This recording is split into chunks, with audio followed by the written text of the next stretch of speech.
Voorwerp wat vertikaal opwaarts geprojekteer word, bereik sy maksimum hoogte en keer na sy oorspronklike punt van projeksie terug.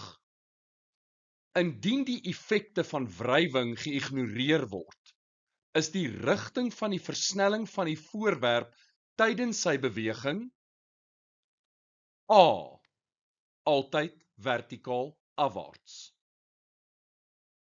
Wanneer 'n voorwerp opwaarts geprojekteer word, sal swaartekrag teen 9,8 meter per sekonde kwadraat altyd afwaarts op die voorwerp inwerk.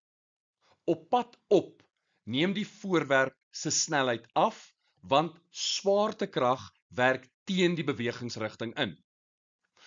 Op die hoogste punt is die snelheid gelyk aan 0, maar die versnelling weens gravitasie bly steeds afwaarts.